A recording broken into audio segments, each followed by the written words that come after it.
Hola, buenas tardes. Pues vamos a dar inicio a nuestra plática del día de hoy.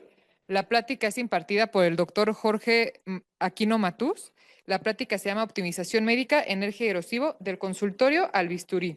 El doctor Jorge Aquino estudió medicina general en Guatemala, en la Universidad de San Carlos, especialidad en medicina interna en el Hospital General Dr. Gea González, subespecialidad de gastroenterología en Hospital Médica Sur y alta especialidad en motilidad gastrointestinal en el Instituto Nacional de Nutrición Salvador Subirán, autor de múltiples capítulos de libros y de publicaciones. Por favor, démosle un fuerte aplauso. Muy buenas tardes. Gracias a la autora Estefanía y a la Sociedad de Médicos del Ángeles Pedregal. Para mí es un gusto estar con ustedes y compartir algo del conocimiento que hacemos desde la parte de gastro. Y se siente como llegar a un lugar nuevo en el cual pues todos son cirujanos y el clínico les va a hablar de un tema que vemos en conjunto. Y espero poder tener un panorama bastante amplio de lo que hacemos y de que nos podamos beneficiar ambas partes. Estos son mis conflictos de interés. Y para comenzar, muchos de ustedes tienen hijos y nietos y hasta Disney ha mencionado el reflujo en sus películas. Este es uno de los superhéroes que aparecen en Los Increíbles, que su poder es escupir ácido gástrico y se llama casualmente reflujo. La agenda de nuestro tema de hoy es una breve historia del ácido y la fisiología del reflujo, porque eso nos permite entender por qué los fármacos y por qué la cirugía tienen un papel importante. Hablaremos del ABC del reflujo y las nuevas terapias en el manejo de reflujo erosivo, que definitivamente lo ven ustedes en el consultorio. Muchos de los apasionados con la historia y sobre todo la historia de la medicina en cirugía recordarán al doctor Beaumont y al señor Alex San Martín, el cual fue el que describió parte de la fisiología digestiva, en el cual Alexis San Martín recibió un escopetazo en el abdomen y el cirujano Beaumont, en lugar de cerrarlo, lo adoptó, lo curó y lo dejó con un estoma. Y él se encargó entonces de acogerlo en su casa, darle de comer, darle vivienda e introducir alimentos dentro del estómago para ver cuánto se tardaba en digerir y poder explicar la fisiología digestiva. Mucho de esto es lo que también él describía, que cuando Alexis estaba enojado, pues producía más ácido gástrico y a veces se tardaba más en digerir el pollo y otras veces menos. Y luego de esto aparece el señor Pavlov, en los cuales en su laboratorio, que para su época era algo totalmente innovador, tenía a los perros y empezó a describir mucho de la fisiología también canina y del ácido gástrico. Sabemos perfectamente el condicionamiento operante, pero también en este proceso él tenía lo que se llamaba la bolsa de Pavlov y era prácticamente una gastrostomía en la cual el perro podía ingerir los alimentos y él podía medir cuánto ácido producía, cuánta bilis, y el perro, pues posteriormente ya era alimentado por ese estómago, esa esofagostomía que tenía, y eso le sirvió también para poderlo vender y mantener en ese tiempo su laboratorio. Este jugo gástrico de Pavlov se utilizaba en ese tiempo para la dispepsia y las agruras como una enfermedad bastante frecuente en ese tiempo. Entonces, se ha ido refinando a lo largo del tiempo cómo entendemos la secreción ácida y el reflujo gastroesofágico. Y uno de los puntos vitales en el manejo quirúrgico de reflujo es lo que a ustedes les compete, que es la barrera antirreflujo. Al final de cuentas, sabemos que no es solo aumentar el esfínter, no solo es el diafragma, tenemos una red compleja de músculos, ligamentos y que la anatomía por algo está hecha así. De manera que este mecanismo mecánico y fisiológico, porque tiene que abrirse, tiene que cerrarse, tiene que tener una válvula de un solo paso, además que funciona solo con presión, lo cual es bastante difícil hacer incluso en la actualidad, que va a impedir este reflujo retrógrado. No es solo el esfínter y no solo es el diafragma. Están todos los músculos y de aquí de alguna manera también interfiere cómo el estómago se acomoda, cómo se va a contraer y cómo se va a relajar o cómo va a permitir que refluya si tiene un paciente, por ejemplo, un caso de gastroparesia, que en este contexto también sería muy delicado una cirugía antirreflujo que le esté condicionando este problema. Entonces, más allá de la unión esofagogástrica o la barrera antirreflujo, tenemos otros mecanismos que previenen que el ácido haga daño. A todos se nos ha regresado alguna vez, hemos tenido un reflujo fisiológico, pero normalmente ese reflujo no hace daño. El paciente que tiene enfermedad por reflujo es ese reflujo constante que le está condicionando síntomas problemáticos o un daño a la mucosa con riesgo de otras complicaciones. Entre la parte fisiológica, los mecanismos que previenen este reflujo, tenemos parte supraesofágica, el paciente que tenga una buena producción de saliva o que tenga un mecanismo de eglución intacta, así como en el cuerpo esofágico, que la peristalsis sea una peristalsis adecuada y con buena propulsión, y que las uniones de las células esofágicas estén no permeables, o sea, que la zona de oclusiones intercelular esté bastante patente. El problema es que estos mecanismos se van alterando cuando el reflujo llega a ser un problema. En la unión esofagogástrica, que es donde compete la cirugía antirreflujo, encontramos estas relajaciones transitorias del esfínter esofágico inferior, que en algunos pacientes llega a ser el único mecanismo por el cual se les regresa el ácido. No tienen hernia hiatal, no tienen un esfínter hipotenso, pero se les abre y se les cierra constantemente. Y eso favorece que se suba el reflujo. Y por último, el estómago debe vaciarse de manera normal para que tengamos menos probabilidad que el contenido se suba. Todo lo opuesto va a ser con un paciente, por ejemplo, con serostomía, un paciente con síndrome de Sjögren o un paciente anciano, en el cual ya tenga un problema de la salivación. Ese bicarbonato de la saliva no nos va a ayudar a neutralizar el ácido. Entonces va a ser más fácil que cuando el reflujo fisiológico suba, no sea neutralizado. Un paciente con un trastorno de la motilidad grave, una esclerosis sistémica, por ejemplo, con aperistalsis o una calasia, no quiere decir que no se pueda operar, pero se debe personalizar qué tipo de cirugía se le va a ofrecer, porque al no tener un mecanismo fisiológico de propulsión y de aclaramiento esofágico, el poco reflujo que suba de manera fisiológica se estanca y eso favorece el daño en la mucosa. Por último, ya hablamos justo de la unión esofagogástrica. La hernia hiatal es el trastorno más evidente que puede condicionar reflujo, pero ustedes saben que no es un sine qua non. Hay pacientes con hernia que no tienen reflujo y pacientes con reflujo que no tienen hernia.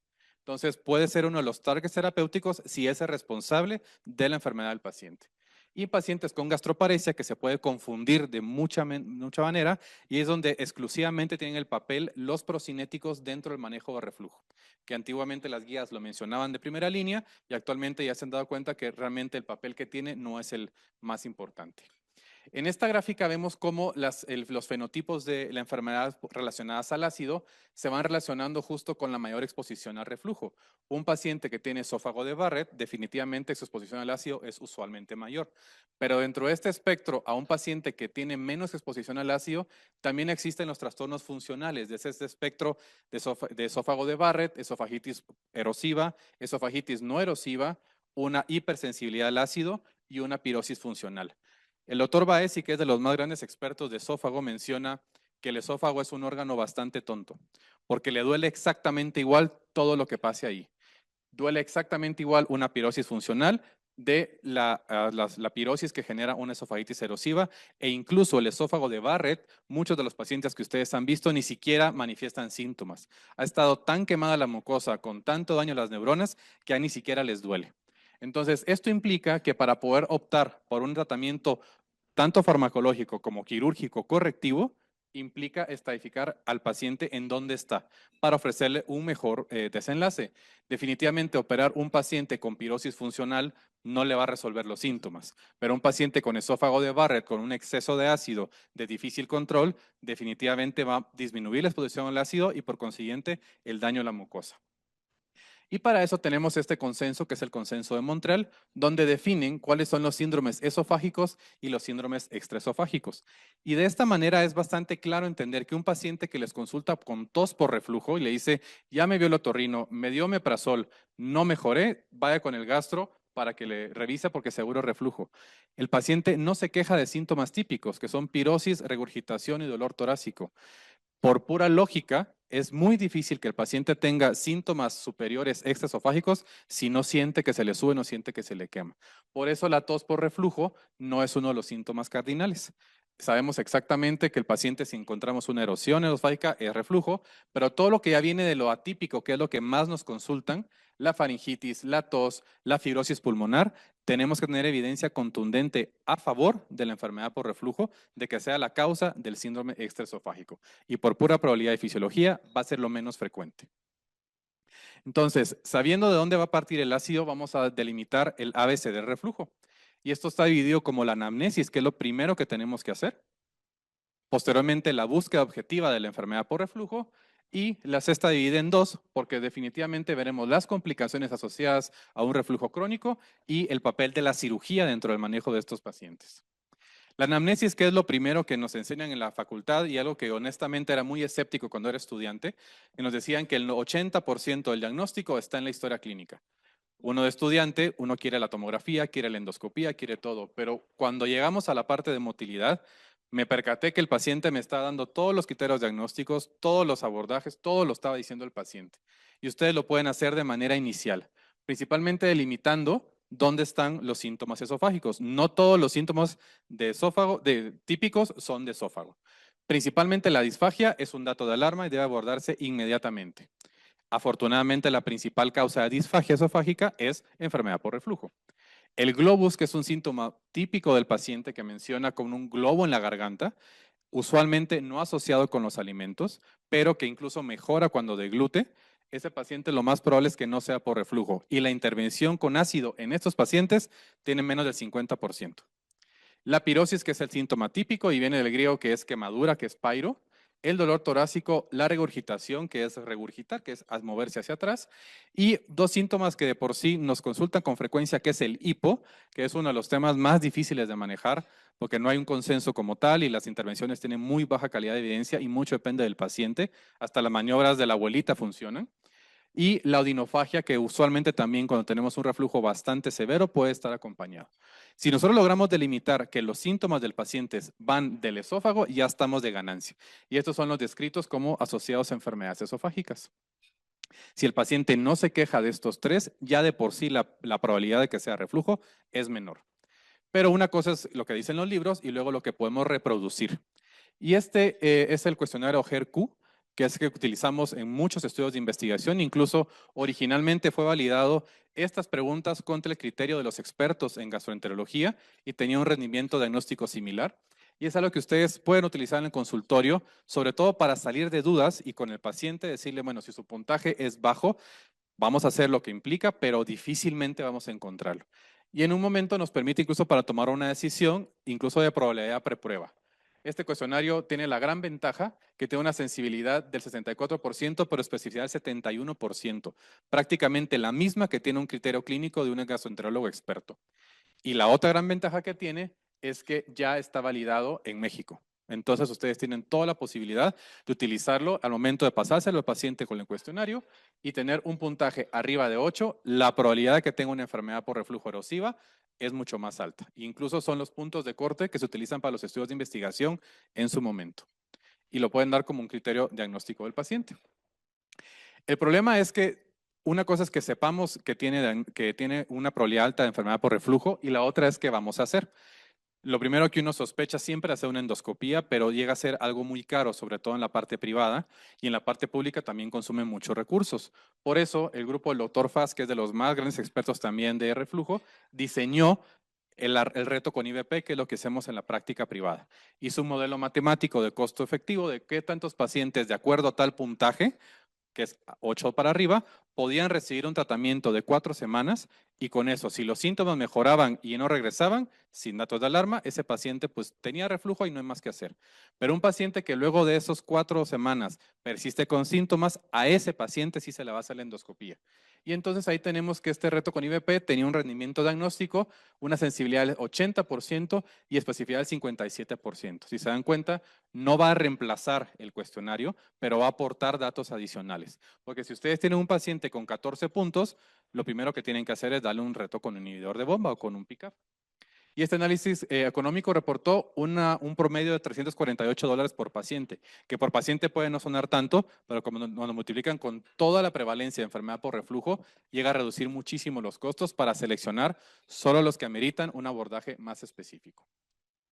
Entonces, el paciente que llega a consultorio con síntomas típicos de reflujo, tenemos que dar, si no tiene datos de alarma, un reto con un inhibidor de bomba o un PICAP. Y esto ya está aprobado con las recomendaciones actuales de la guía mexicana y desde hace unos años con las guías de Seúl, que ya mencionan que se puede utilizar los PICAPs como reto terapéutico.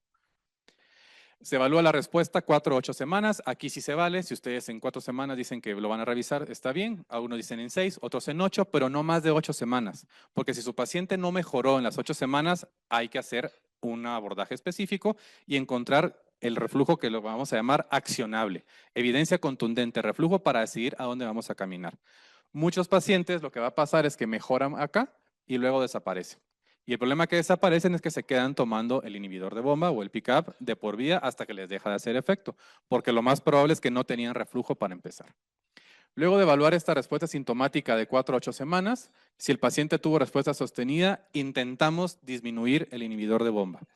Hay una práctica en la cual que el inhibidor de bomba se intenta disminuir de manera alternada, es decir, 8 semanas completas, perfecto, se lo va a quitar, un día sí, un día no, por 1 a 2 semanas, luego un día cada 2 días y luego lo suspende.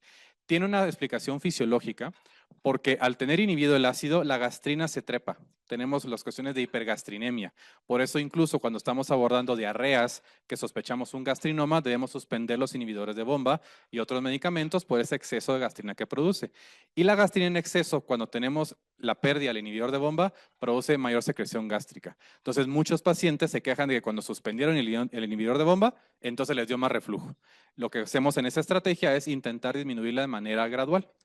La ventaja es que los PCABs, por ejemplo, no hacen tanta hipergastrinemia, pero todavía no sabemos por qué, porque el mecanismo de inhibición es muy similar.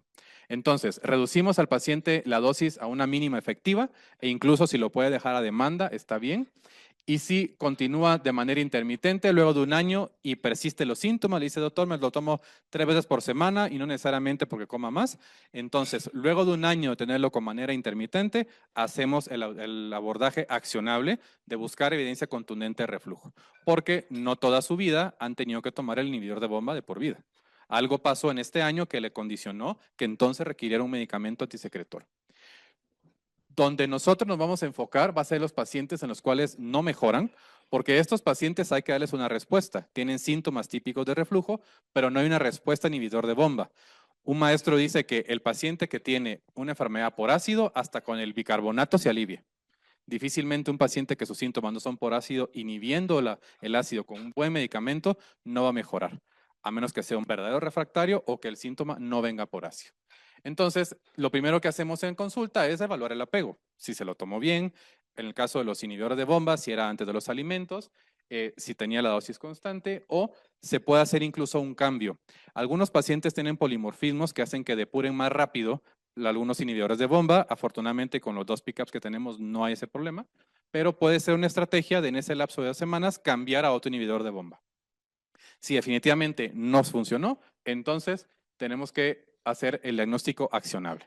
Si haciendo estos cambios el paciente mejora, nos vamos del otro lado, en un año vemos de manera intermitente, y si hay una respuesta sintomática parcial o nula, y es el típico paciente que le dice, doctor, yo solo con el inhibidor de bomba, con el medicamento me siento bien, y si lo dejo me va mal, o a pesar del medicamento sigo igual, ese paciente va para abordaje accionable. Y ahí vamos, la endoscopía y la pHmetría con impedancia.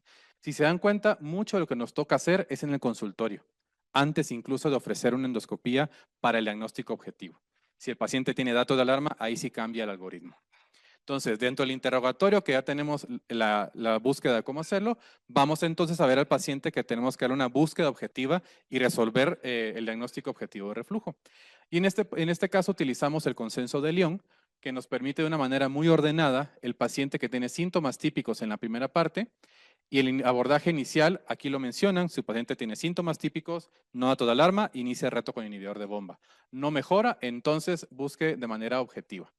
El problema va a ser que si el paciente tiene síntomas atípicos por eructos, por ejemplo, que usualmente son por reflujo o una hernia hiatal, si tiene síntomas atípicos de tos o asma, o síntomas atípicos otros que a ustedes se les ocurran, laringitis y demás, aquí no se les ofrece el reto con inhibidor de bomba con PICAB, porque a priori va a ser muy difícil que sin tener síntomas típicos tenga síntomas atípicos. Entonces, en estos pacientes sí nos vamos directo a la endoscopía y los estudios de fisiología. Afortunadamente, los más que vemos son arriba los que tienen síntomas típicos. Y aquí vamos a ver para qué nos sirve lo demás. Entonces, la endoscopía tiene un rol o un papel importante en el manejo de reflujo, pero usualmente no va a ser el que va a responder todas las preguntas.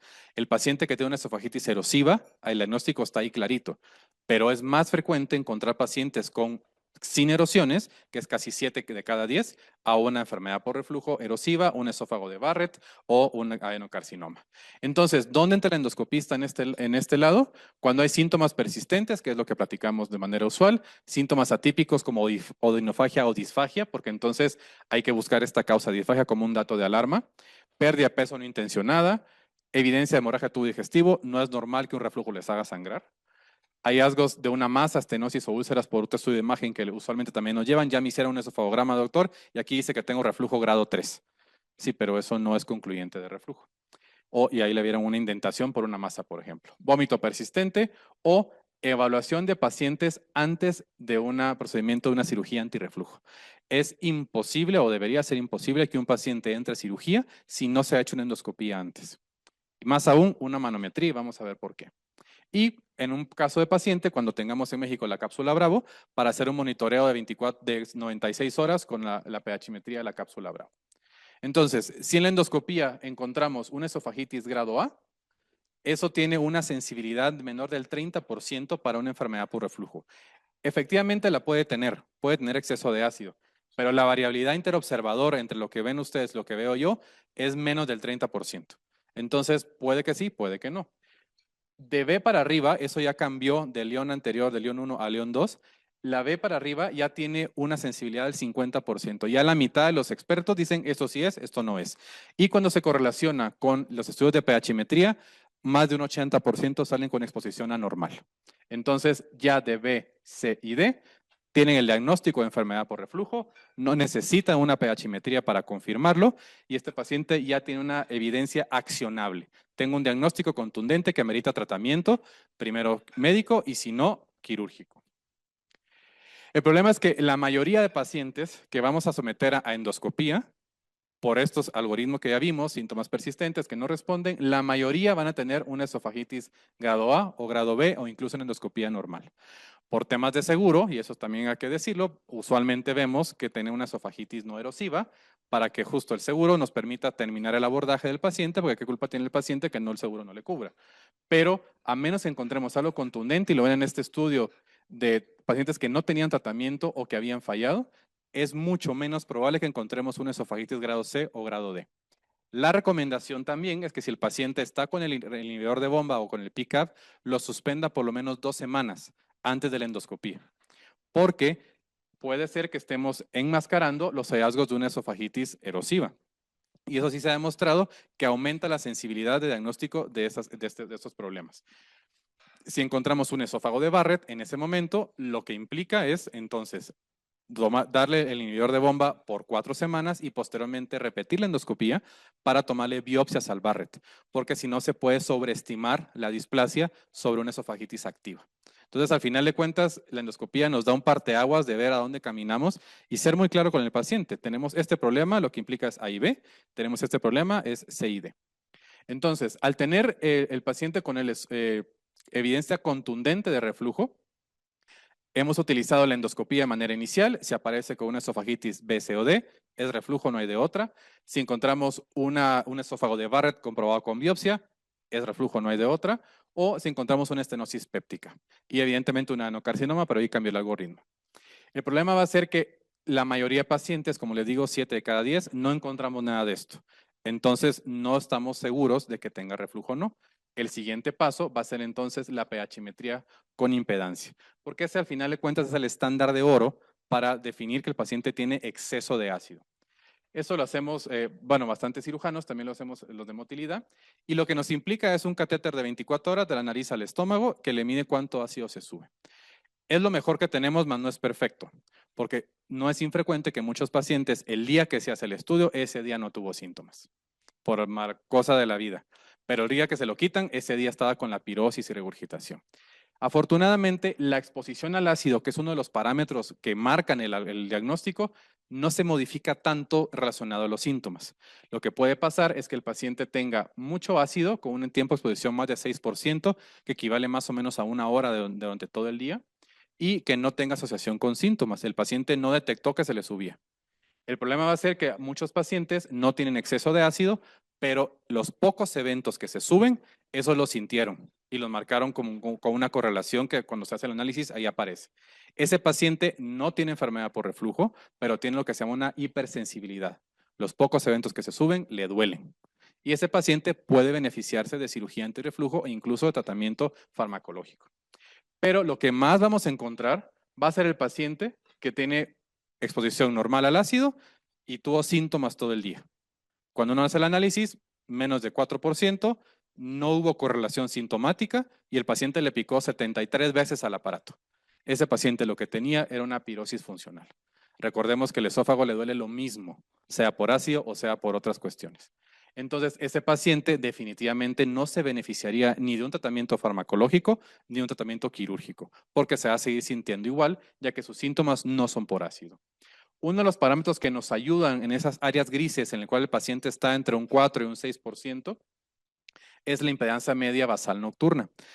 Por eso es importante que la pHimetría se haga con impedancia, porque además de que nos permite ver qué contenido se sube y se baja y en qué dirección, porque también puede ser que tenga exceso de eructos o que tenga eructos supragástricos como un trastorno asociado al reflujo, esta impedancia nos reporta qué tan lastimada está la mucosa. Esto viene de un principio de fisicoquímica electrónica, en el cual si ustedes hacen el experimento en la escuela en el cual colocan una bombilla con dos cables pelados y lo meten en agua, no conduce, pero si le ponen sal, conduce electricidad, exactamente lo reportamos acá. La impedancia es cuánto impide que la corriente eléctrica se transmita. Entre más iones tenemos, menos impedimento hay, a diferencia que hay más iones. Por eso el aire conduce muy mal electricidad, por eso el agua salada la conduce mejor. Al tener daño en la mucosa, están expuestas los contenidos extracelulares e intracelulares, que son iones. Por consiguiente, lo que va a impedir la conducción eléctrica es muy baja. Un paciente con una impedancia media basal nocturna menos de 500 tiene un daño en la mucosa del esófago, aunque no esté quemado. No nos implica un diagnóstico de enfermedad por reflujo porque algunos pacientes tienen este parámetro aislado, sin exposición anormal, pero es uno de los que nos apoyamos también para concluir, sobre todo en las áreas grises, que suele ser un problema también. Entonces, la manometría donde nos va a implicar es el paciente que tenemos sospecha de otro problema motor, por ejemplo, la calasia, que el principal diagnóstico diferencial es el reflujo, porque el paciente siente que todo lo regurgita, pero no es un contenido del estómago, es lo que se va quedando atorado en el esófago. Y en el paciente que sospechamos o que ya tenemos, perdón, intención para operar, porque la manometría es vital para ustedes para decidir qué tipo de cirugía se le va a ofrecer. Si el paciente tiene una motilidad íntegra o tiene una motilidad fragmentada. No implica que no se pueda operar, pero implica que la cirugía debe estar diseñada para que tenga menos posibilidades de disfagia posoperatoria. Acuérdense que estamos modificando la unión esofagogástrica. Y como diría también un maestro, el esófago es bien resentido. Cuando no se tiene que tocar, se venga de uno, tanto para uno para otro. Entonces, cuando les reportan el esofagograma, que es una herramienta que todavía utilizamos y con mucha información, no es el diagnóstico de reflujo. Aunque el radiólogo reporte que tuvo un reflujo grado 3, que esos grados solo saben los radiólogos, eso no implica que el paciente tenga una exposición anormal durante todo el día. Puede ser que en ese momento se le subió y nada más, pero el resto del día se mantenga bien. Y en este estudio lo que hicieron fue tomar pacientes con esofagograma y con pHimetría y comparar cuál era la diferencia entre uno y otro. Y se dieron cuenta que no había diferencia entre intentar reemplazar el diagnóstico por esofagograma versus una pHimetría. Pacientes tenían una exposición anormal y tenían reflujo por esofagograma o tenían una exposición normal y reflujo por esofagograma. Entonces, el papel del esofagograma en nuestros pacientes es para delimitar anatomía y delimitar un diagnóstico diferencial, por ejemplo, en acalasia. Cuando no es concluyente la manometría, nos permite ver otros diagnósticos diferenciales, pero no nos va a considerar un diagnóstico de reemplazo. Una sensibilidad muy mala con especificidad también bastante mala. Entonces, ya que buscamos de manera objetiva la enfermedad por reflujo, encontramos los diagnósticos por los diferentes métodos de diagnóstico que tenemos, entonces nos toca vigilar las complicaciones. Porque un reflujo que no se trate, lo más temido es el esófago de Barrett y eventualmente el carcinoma de esófago. Y estos son los factores de riesgo en los cuales muchas sociedades se ponen de acuerdo en determinar que la edad puede ser un factor de riesgo. Entre más edad, más riesgo. Por eso los datos de alarma del paciente que debuta con reflujo luego los 45 años y nunca en su vida lo ha tenido, aguas. Difícilmente va a ser algo benigno, siempre buscamos algo que esté mal. Los hombres tenemos más riesgo de esófago de Barrett, la raza blanca, los pacientes obesos, porque también incrementan mucho la fuerza, la presión intraabdominal y esto favorece los eventos de reflujo. La Helicobacter pylori está en duda, algunas publicaciones mencionan que tiene menos riesgo por la clorhidria que llega a ser, pero todavía no se ponen de acuerdo y definitivamente el tabaquismo.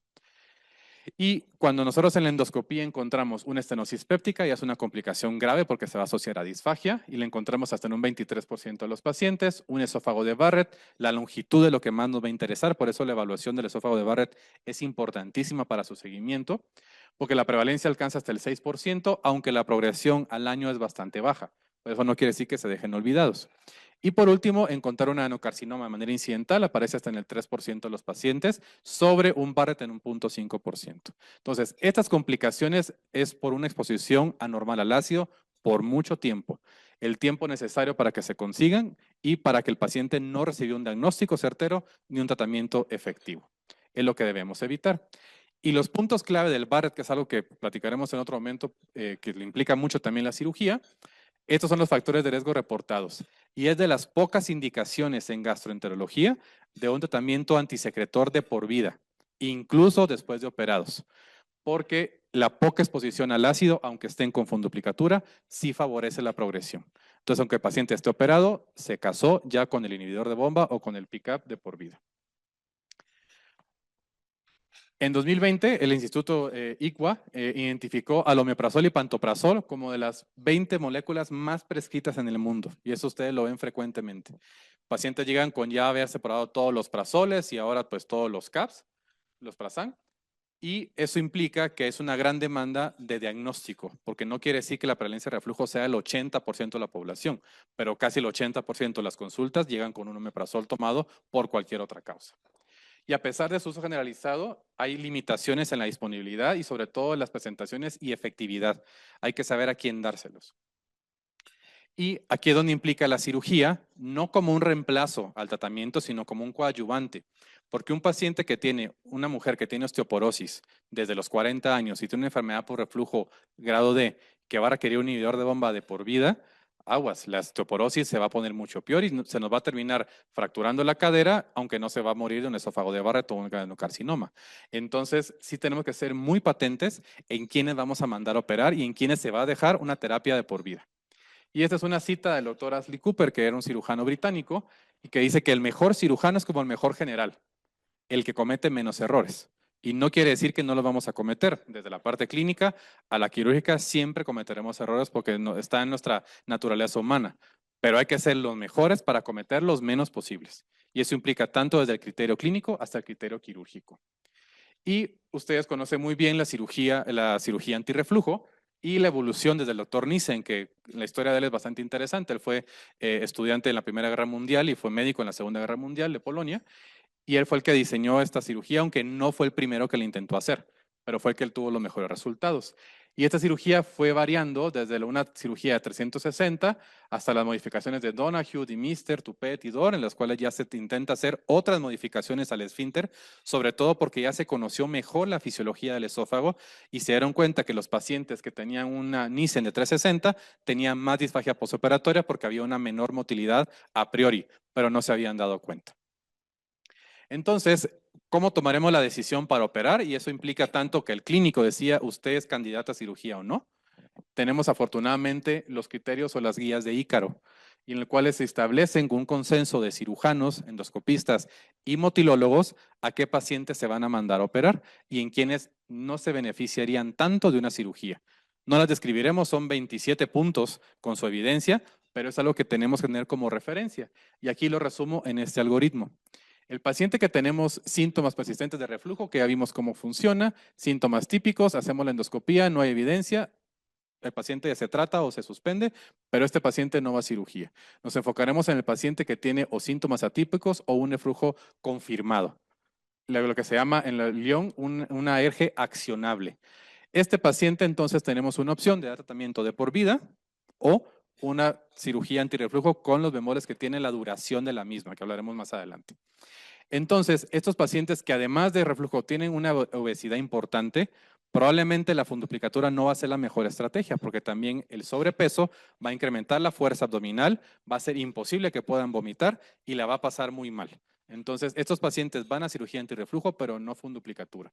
Lo que se propone con ellos es una manga gástrica, porque esto definitivamente reduce hasta el 70% el volumen del estómago y por consiguiente la capacidad de secreción gástrica.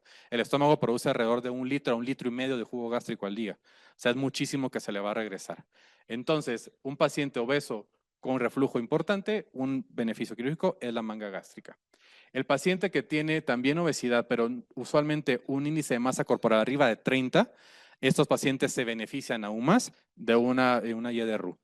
Estamos disminuyendo la exposición al ácido por este pequeño pouch, pero la pérdida de peso va a ser aún mayor. Y entonces aquí implica que la cirugía bariátrica y el abordaje de un paciente planeado para cirugía bariátrica sea mucho más sensible, porque la indicación que está mandando ahorita la cirugía bariátrica no es ni siquiera que le interese perder peso, es que tiene una estenosis péptica grave.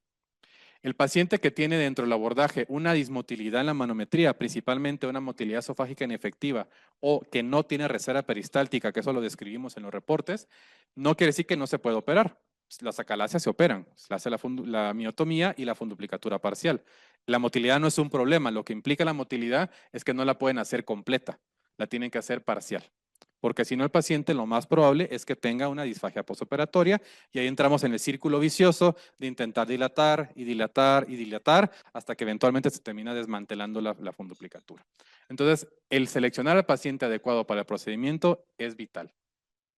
Posteriormente, si el paciente tiene una manometría normal, entonces está la opción, y esto es el consenso de hace 2 años, poner una aumentación del esfínter con el LINX o una funduplicatura de Nissen.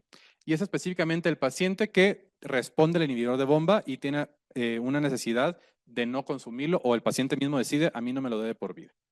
Y el paciente que tiene una manometría normal y que necesita o quiere una cirugía antirreflujo, entonces también está la opción del Stretta o el TIF. Al final de cuentas son tecnologías que están viniendo y que todavía estamos generando la experiencia. Tiene sus bemoles, por supuesto, en la tasa de efectividad primaria. Y el problema es que cuando uno revisa los metaanálisis y en los números grandes, todo les da muy bien.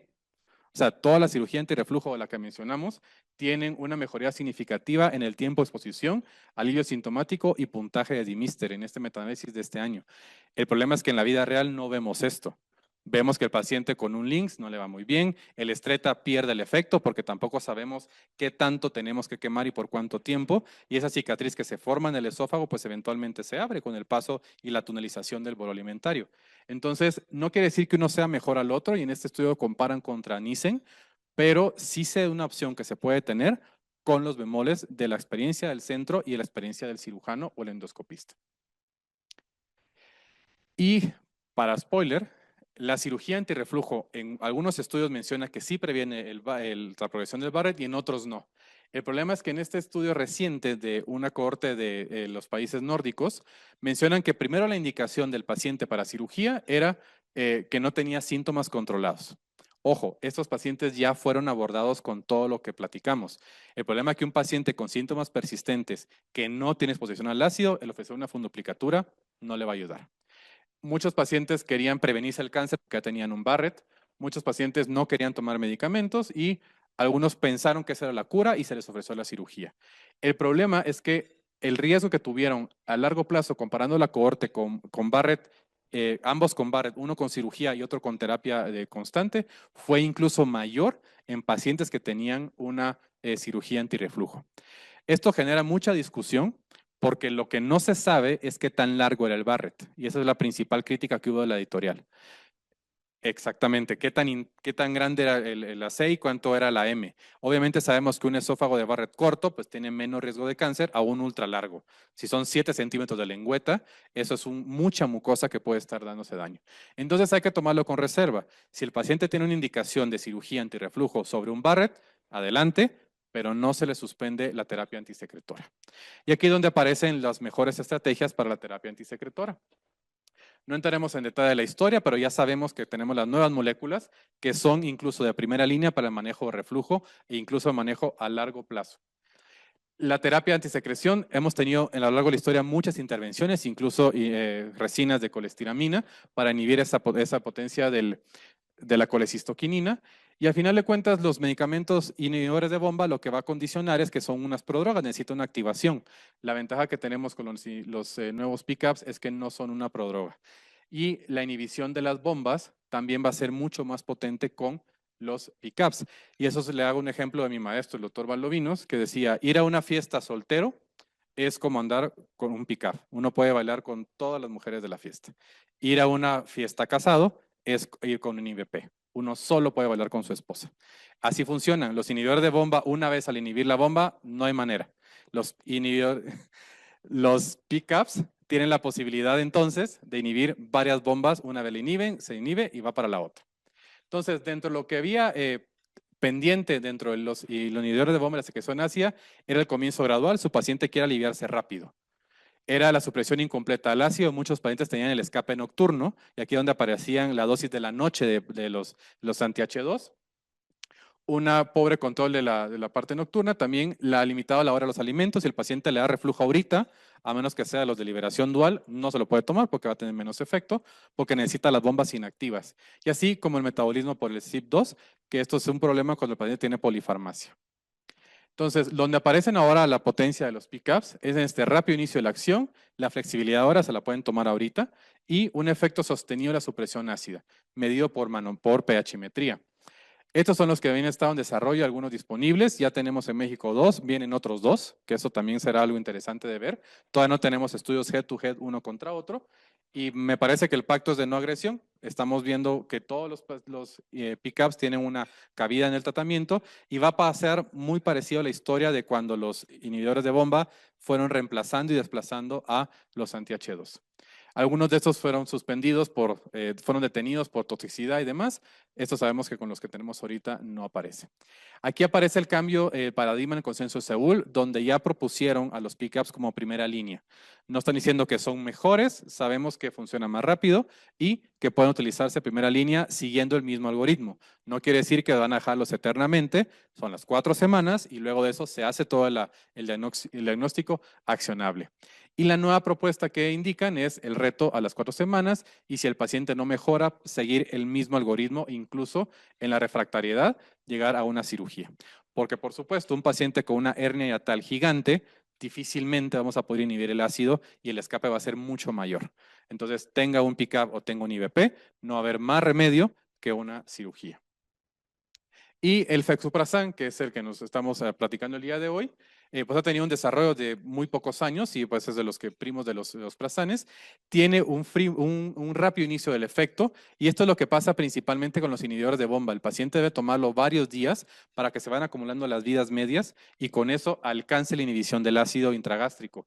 Con los pickups, específicamente con el fexuprasan, desde la primera dosis el paciente tiene una inhibición del ácido, lo cual eso garantiza pues por un mayor alivio si sus síntomas son relacionados al ácido.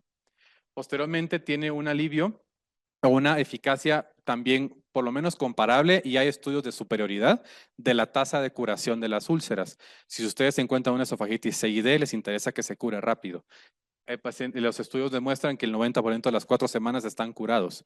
Eso es un mayor tiempo de curación de las erosiones esofágicas. Incluso, obviamente, 8 semanas comparados con los IVPs. La proporción del alivio sintomático también es importante. Se cura más rápido y se siente mejor más rápido. Y hay cierta superioridad en pacientes con erosiones, porque sabemos que el paciente erosivo tiene mucha más exposición al ácido. Por consiguiente, necesitamos inhibirlo de una mejor manera. El alivio de síntomas atípicos, estos estudios son interesantes porque aunque ya platicamos de los estudios atípicos, es de los pocos que ha tenido cierta mejoría en la tos por reflujo. Obviamente hay que tomarlo con mucha reserva porque hay que hacer el abordaje accionable, pero si la tos está relacionada al reflujo, entre los pickups es el que tiene la evidencia para estos síntomas atípicos. La vida media también es mucho más larga, por eso tiene la posibilidad del escape ácido nocturno esté inhibido, comparándose con el resto de pickups e IVPs. Tiene una vida media casi de 10 horas, lo cual es muy superior al resto de los pickups. Y esto le permite que el efecto de la vida media a los síntomas nocturnos sea mucho mejor. El paciente que se queja de síntomas nocturnos, tradicionalmente con los IVPs, le dejamos que se tomara la dosis por la noche. Con estos pacientes podemos dejar la dosis por la mañana que le va a alcanzar para inhibir el ácido. Y tiene una flexibilidad como platicábamos con la comida. Si ahorita les da reflujo el vino, que es uno de los detonantes de reflujo, perfectamente se pueden tomar el PICAP y les va a hacer esa inhibición del ácido. Y no tiene una alteración con la ingesta de los alimentos. Y por último, algo que es muy importante en la polifarmacia, se metaboliza por otro lado. Entonces, el paciente que consume clopidogrel, que consume antifúngicos o algún otro medicamento que se metaboliza por los citocromos, estos tienen mucha menor interacción. Y eso le permite que pueda hacer de buena manera como un tratamiento en la polifarmacia de su paciente. Aquí aparece el efecto ácido. los niveles del efecto ácido nocturno, incluso con diferentes razas. O sea, está probado en razas obviamente asiáticas, tenemos ya los estudios que se están conduciendo acá, pero les va bastante bien independientemente de la raza, porque estos tienen algunos citocromos distintos y una metabolización algo más rápida en algunas ocasiones. Y la seguridad pues también es seguro. Definitivamente no vamos a dar algo que nos haga daño partiendo de la bioética. Entonces, no hay diferencia incluso con los omeprazoles. En este estudio comparativo de efectos adversos les fue exactamente igual. Y el producto que pues tenemos de opción de utilizar, pues va a ser el Fexuprasán de 40 tabletas una vez por día. La pregunta es si para el Helicobacter se puede, y ya se están corriendo estudios, probablemente sí se podrá. Ahorita la indicación es únicamente enfermedad por reflujo erosiva y la tos que está en cuestión. Entonces nos llevamos al consultorio, que la enfermedad por reflujo puede llegar a ser más complicada de lo que se cree, y eso me ha pasado conforme más voy estudiando y aprendiendo, porque ya no es tan fácil decir, tomes esto y ahí nos vemos. Sugiero utilizar el ABC de reflujo, anamnesis, búsqueda objetiva, complicaciones y cirugía, porque sí tienen un papel importante. Y las nuevas tecnologías, ya avanzamos sus beneficios que tienen entre la interacción de medicamentos, el escape ácido nocturno, entre otros bemoles. Y este es un mensaje dedicado a los maestros. Muchísimas gracias.